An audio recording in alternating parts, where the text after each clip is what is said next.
Hoje, por exemplo, eu acordei com uma baita dor de cabeça, espero que não seja o Covid-19. Se for também, do jeito que eu já perdi as esperanças, eu fiz uma coluna sobre isso, não perder as esperanças. No Jornal Metro foi o maior sucesso. Na terça-feira todo mundo gostou, mas eu já perdi as esperanças, porque... você abre o Jornale, você vê que aquela Flor de Lis, a polícia diz que descobriu que ela que mandou matar o pastor, o marido dela. Mas ela não pode ser presa por causa do foro privilegiado. Primeiro que foro privilegiado é o... Não tem pia aí, ó. Foro privilegiado porque eu não posso falar palavrão, mesmo porque o Johnny não gosta que fala palavrão. Eu não vou arriscar. Tem pia aí? Foro privilegiado é o... Cara, não tem que discutir a questão de foro privilegiado mais. Sobre o foro privilegiado, esses caras roubam, esses caras matam. A mulher mandou matar o cara, não pode ser presa por causa do foro privilegiado. Foro privilegiado é um dispositivo criado quando você tem regime de exceção. Quando tinha ditadura no Brasil, você tinha um foro privilegiado. Aí, para evitar que as pessoas desaparecessem e de uma hora para outra, não adiantava nada. Os caras fecharam o Congresso e aí o foro privilegiado foi para o espaço. Aliás, falando cá sobre isso, não teve muito longe não do Bolsonaro fechar o Congresso, Supremo, né? Porque houve aquele comentário, ninguém falou mais nada sobre isso. Esse país aqui é legal que a gente tem algumas atitudes de empurrar a sujeira para baixo do tapete. Pô, teve uma notícia que nós tivemos muito perto de um golpe no Brasil, né? Bolsonaro ficou bravo, queria fechar o Supremo. Isso que é notícia mais ferrada do que essa. O cara falou um dia, ninguém nunca mais comentou nada, não sei se de medo. Acho que de medo, né? Quem tem medo, é assim que funciona, Agostinho? Costuma-se dizer isso, né? Bom, eu já não tenho medo, porque eu não tenho pâncreas, eu não tenho coração funcionando direito. Inclusive, o que eu tenho está meio comprometido, porque eu já devia fazer outra operação lá, mas eu não quero que tirem mais nada de mim. Nem que ponha, nem que tire. Então, essa palavra medo eu já estou meio que relegado a um segundo plano, porque eu estou numa hora extra que eu vou contar uma coisa para você. Eu estou orando, rezando pelas famílias que estão aí contaminadas pela Covid-19. Isso eu rezo todo dia, não só pela minha família, mas para de todo mundo. Tem muita gente morrendo. Mas nós estivemos perto de um golpe, né? Porque atacar o Supremo é você provocar um golpe. Os poderes têm que ter equilíbrio, senão não tem democracia. Gostando ou não do Supremo, nós estivemos quase perto de um golpe. Né? E depois fizeram aquele acordão para salvar a democracia do Brasil. Mas, pô, mantendo o foro privilegiado para um bando de vagabundo, ladrão, assassino. Gente boa? Tem, claro que tem. Notícias do PCC enfronhado na política brasileira. Você viu o caso lá de Arujá? O vice-prefeito era do crime organizado. E tantos outros que a gente pode falar aqui. Bom, mas resvalando nesse negócio que a gente teve perto de um golpe, a gente nunca esteve longe de golpe no Brasil. Eu imaginava que o Bolsonaro não pensasse assim, mas eu não sei não. O cara foi perguntar o negócio do Queiroz pro Bolsonaro dentro da igreja. Imagina se fosse fora da igreja. O cara vai falar com o Bolsonaro: senhor presidente, o senhor, negócio do Queiroz lá, o senhor não vai ver o negócio do Queiroz lá. Eu falei assim: ó, você sabe que eu tô com uma vontade de dar um murro na sua boca? Um murro na sua cara. Então, eu pensei que o Bolsonaro tinha mudado, tava o Bolsonaro Paz e Amor, Bolsonaro Light. Aí o presidente da República diz que está com vontade de dar um soco no repórter da Globo. Não que eu tenha nada a favor da Globo, pelo contrário, não tem nada a favor da Globo e nada contra também. Para mim, eu nem vejo a TV Globo. com todo respeito a profissionais maravilhosos que tem lá. Mas a imprensa, pô, a imprensa não pode ser tratada assim. O Bolsonaro, será que estava tão bom, subiu nos índices, 37% da Folha de São Paulo. A próxima agora ele vai querer dar um murro na boca do cara da Folha de São Paulo. O presidente da República não pode fazer um negócio desse. Cá entre nós não pode fazer um negócio desse. Mesmo que ele tenha vontade de dar um soco na cara de alguém, ele não pode falar que está com vontade de dar um soco na cara de alguém. Você sabe o que eu faço quando eu estou com vontade de dar um soco na cara de alguém, Agostinho? Não sei. O que você faz? Eu dou. Não passa eu vou lá e dou. Não, eu não passo à vontade. Por isso que eu nunca vou ser presidente da República. Mas o presidente da República não pode fazer uma coisa dessa. Isso é uma barbaridade, isso é um ataque à democracia, não tem cabimento. Aí você fala assim, porque a seguidora do Bolsonaro, aquela mulher que eu não vou falar o nome lá, porque não vou dar moral para ela, falou isso, falou aquilo, prende a mulher, tal. Mas se a seguidora dele é atacada e presa por causa do que ela fala, de extrema-direita, e o presidente dando dizendo que vai dar um soco na cara do repórter da Globo. Em primeiro lugar aqui, a solidariedade ao repórter que não levou um soco na boca. A minha solidariedade seria maior se ele levasse, mas a minha solidariedade como homem de imprensa porque a minha vida sempre foi trabalhar com imprensa. Então eu criei os meus filhos com imprensa. Se eu não defender os meus pares, né, o que resta da minha personalidade? Absolutamente nada. E você já percebeu ao longo dos tempos que eu tenho um pouco de personalidade, né, Agostinho? Não tenho? Tem bastante, né? Não seja modesto. O Datena sai de uma televisão, vai para outra e tal. Paguei 40 milhões de reais na época para fazer isso. Eu não fiquei enrolando em tribunal, em nada. Fui lá e paguei, perdi quase tudo que eu tinha. Então eu tenho uma certa personalidade. Não tenho, Agostinho? Tem. Opa. Tenho. Tive chance de sair agora da Bandeirantes para sair pro SBT para ganhar grana pra caramba. Não fui. Então eu tenho uma certa personalidade, não tenho, Agostinho? Tem sim. Tenho, não tenho? Tem. Então, eu posso cometer meus erros, mas eu tenho uma certa personalidade. Agora, então, não é porque muita gente da imprensa mete o pau em mim, mas não é por causa disso que eu vou ficar contra os caras da imprensa. Mesmo porque o cara tá lá para fazer isso. De vez em quando eu tenho vontade de dar um soco na boca de 30 de uma vez, não só de um. Mas se eu fosse presidente da República, eu teria que pensar nisso, porque dá vontade mesmo, mas ele não pode nem pensar em falar isso. Isso é uma afronta à imprensa, isso é uma afronta ao próprio princípio democrático. Não dá para ele falar isso. O Bolsonaro, acho que ele ficou contido até os 45 do segundo tempo e, no fim, perdeu a cabeça e não devia ter perdido. Estava indo tão bem. Eu espero que ele volte à realidade dele, não é? Era melhor ele falar o que ele vinha falando daquela maldita entrevista da Grade, em alguns casos, que ele ignorava a pergunta. Melhor ignorar do que falar o que ele falou. É realmente muito mal isso pro senhor Jair Messias Bolsonaro dizer que ia dar um soco na boca do cara, pô. Não é? Porque ele incentiva esses caras de extrema direita a fazerem o que ele pensa em fazer. Não é? Você não viu, você acabou dizendo aqui que apanhou de jovens bolsonaristas na rua? O que o Bolsonaro quer? Que os caras saiam batendo na imprensa, é isso? Então é lamentável, há de se lamentar a atitude do presidente. Quanto às receitas, tem uma receita.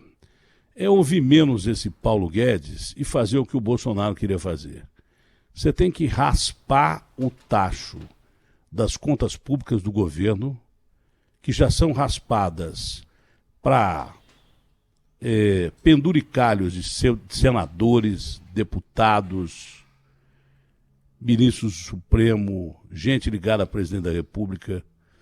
Conta pública no Brasil paga para benesses desses caras todos que eu falei, de um Estado com poderes inchados pra caramba, de gente que leva dinheiro do Estado pra caramba. Não foi a Previdência que quebrou o Brasil. Primeiro foi a evasão fiscal, só rico não paga imposto de renda. Tem um monte de rico ouvindo aí que tá dizendo assim, pô, esse cara vai ficar falando isso. Rico que não paga imposto de renda, e o dinheiro que ele não paga é muito grande e faz falta ao Brasil. Pobre só não paga quando não tem dinheiro, porque desconta na fonte. Que mais? Os caras roubam na gasolina, tem assessor pra caramba, faz rachadinha, e daí por diante. Isso não é notícia da agora da rachadinha. Você acha que a rachadinha... o Queiroz inventou a rachadinha e tal. Não, a rachadinha tem há muito tempo. O que é rachadinha? Rachadinha, primeiro, é mais uma no nosso. Cadê o Pia aí? É no nosso. Rachadinha, o cara põe lá 30 assessores e pega metade do salário do cara e pega pra ele. O coitado tá sem trabalhar, ele aceita trabalhar por metade. Não é assim que funciona a rachadinha, Agostinho? Põe um assessor lá, assim. O cara pega metade e põe o cara para trabalhar que nem um burro lá. Esse geralmente é um profissional de imprensa desempregado. Não é? Não é isso? É isso. Até por isso o presidente da República tinha que ter respeito à pergunta, do mínimo, né?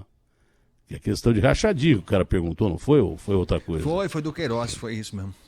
Foi? Dos depósitos então, lá. Então, devia ter um profissional de imprensa que tomou no salário. Né? Bom, o Estado gasta dinheiro pra caramba. Quando não gasta com evasão fiscal, gasta com roubalheira. Quando não, gasta com esses penduricários que esses políticos têm. O cara gasta 2,5 bilhões de gasolina.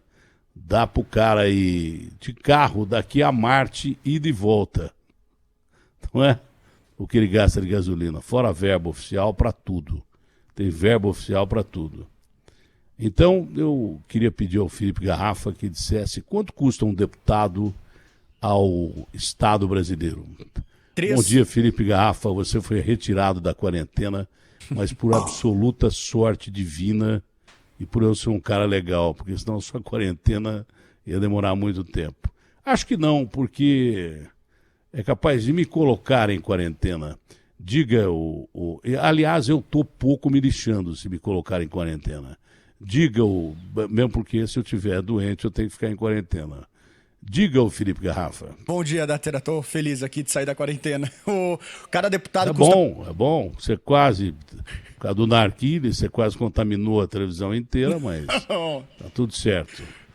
Cada deputado por ano, 3,5 milhões de reais. E cada senador? 7 milhões de reais. E cada ministro do Supremo? Os 11 ministros, mais de R$500 bilhão. Então, me dê a receita, como é que se faz a receita básica? Porque é o momento de dar a receita agora. Tem brasileiro morrendo de fome e de frio. Casaco, as pessoas podem doar. Para não depender do Estado, que o Estado ajuda muito pouco. Governo federal, prefeitura, eles preferem ajudar a si mesmos. Governo estadual. Então, vamos lá. Como é que é a história aí? Vamos dar uma receita de arroz, feijão e ovo. Tá bom, né, Agostinho? Básico. 2 ovos, vai. Como é que faz o arroz? O arroz? Vai lá, Garrafa. Eu tenho aqui, ó, vamos lá, o arroz. Você pega aqui 1 xícara de arroz lavado, 2 xícaras de água fervente, 1 dente de alho amassado. Aí aqui coloca aqui 1/4 de cebola picada, azeite o suficiente para preencher o fundo da panela, sal a gosto. E aí tem o modo de preparo. E já que resolveram botar publicidade aqui no programa, tem publicidade de mercado aí ou não?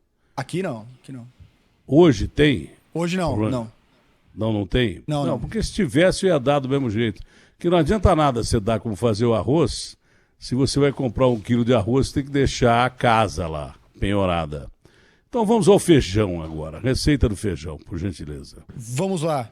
Feijão, 1 xícara de chá de feijão carioquinha cru, 4 xícaras de água, 800 ml, 1 sachê de tempero pronto, 1 colher de chá de sal, 1 folha de louro, 1 colher de sopa de óleo e 2 dentes de alho amassado. Agostinho Teixeira, isso aí depende de gás, né? Depende. Se faltar eletricidade, pode fazer do mesmo jeito, né? Ou pode fazer, ou depende da eletricidade. Não, tem dois. Só Mas depende da eletricidade para você. Se você não tiver eletricidade, se cortarem a sua luz, você tem que usar o forno micro-ondas para esquentar, não tem? Não, mas aí é luxo demais, Agostinho. Não comece a pensar em eletricidade. Essa folha de louro, por exemplo, desnecessária essa folha de louro. Desnecessário. Não tem nem arroz e feijão. Pra quê? 2 dentes Agora, de alho. ovo deve ser mole fazer. Eu nunca fiz um ovo na minha vida. Ovo é legal. Como é que faz o ovo, Agostinho? Precisa primeiro tomar cuidado na hora de quebrar a casca. Porque a chance de você enfiar os 2 dedões dentro Em primeiro lugar, você precisa ter uma galinha. Ou passar no mercado e comprar. Não, o mercado não dá. Tá muito caro o ovo no mercado. O Garrafa então chegou a fazer que, matéria que uma bandeja Sei. de ovos com 24 tava mais de 30 conto. Então você tem que ter uma galinha. Tendo a galinha, você vai lá. Galinha bota o ovo de quanto em quanto tempo, Agostinho? Aí, depende do galo? Não sei. Depende do galo. É isso. Boa resposta. Bom, mas vamos lá que você tem um ovo. Como é que você faz ovo? Você pega o ovo, né? Pode ser o branco, pode ser aquele outro mais... Qual deles? O branco ou o vermelho? Eu prefiro o vermelho. Pode fazer com os dois. Se você quiser pegar 2 ovos, você faz com 2. Você prefere com 2 ovos? Não, a tua tia, aquela lá que mora aí. Como é que você faz os ovos? Os ovos... Aí a galinha faz os ovos. Eu só pego o ovo da galinha, no caso da geladeira, no meu caso, né? Aí eu vou lá, e aí é o momento crucial. Eu tô falando sério agora. Você vai pegar a frigideira e colocar um pouquinho de azeite ali, né? Pode ser óleo também, já para ficar mais. Entendi. Aí você já ligou, né, o fogo. Bom, mas que ovo demorado. Calma, deixa esquentar um pouco a porcaria do óleo. Aí você vai bater na beiradinha da frigideira, assim, mas tem que ser com classe e com cuidado. Aí vai dar aquela rachadinha básica. Entendi. Aí você vai e desencaixa um lado do outro. E aí cai o ovo como que por encanto. Mas que frescura para fazer um ovo.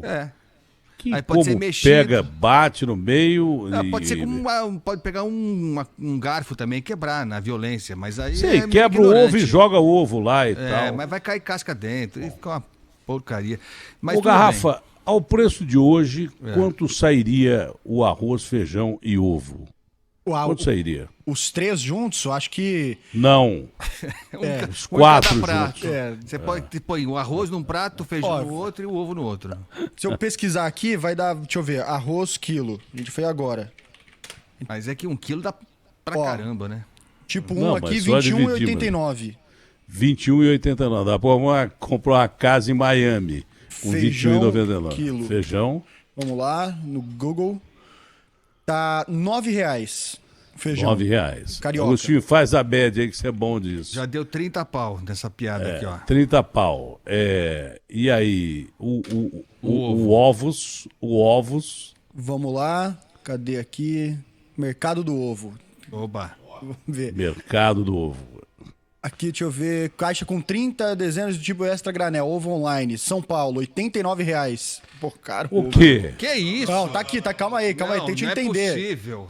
Caixa com quanto? É uma caixa de aqui, ó. Isso é ovo de avestruz, pô. Preço médio em supermercado. Uma dúzia do tipo grande embalado papelão, São Paulo, R$7,50. R$7,50. Já deu 40 pau. 40 pau.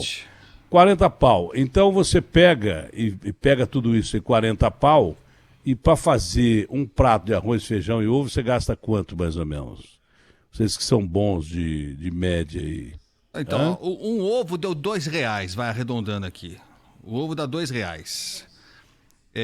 Esse tudo foi 1 quilo, Garrafa? 1 quilo de feijão, 1 quilo de... Não, quilo. É o pacote. É 1 quilo, né? Pacote de 1 quilo, deve ser. É 1 quilo de ovo, é claro. Que dificuldade. Eu acho que deve dar uns 15 pau pra fazer isso aqui. Um prato de feijão, Talvez um pouco menos. arroz e ovo deve dar uns 8, 9 reais. Você contar 8, o gás... 9 reais. 8, 9 reais. Mais ou menos 10 conto. 10 tá bom. 10 conto para fazer. Não é? E aí você está sentado na Praça da Sé. Como é que você pode arrumar 10 conto para fazer um prato de arroz, feijão e ovo? É duro, né? Para uma refeição, né? E aí o Estado não vai lá, nem a prefeitura e nem o Estado vai lá te dar o prato de arroz, feijão e ovo. E aí, se você consegue comer o arroz, feijão e ovo, você morre de frio. Então não tem muita salvação, não. Moral da história. No Brasil, nós temos, além da pandemia, uma outra coisa que é chamada de vírus da fome e, na verdade, uma covardia que essas classes dominantes têm para com a grande maioria, que é uma periferia enorme.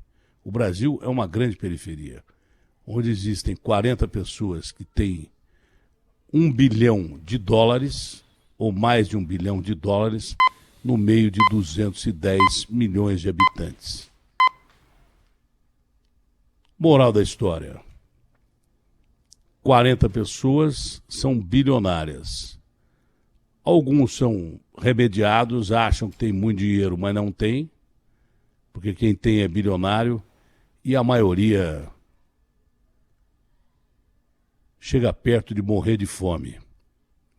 Então é por isso que a periferia saiu de casa no meio da pandemia do coronavírus, porque sabia que de um jeito ou de outro ia morrer. RB fechada com você.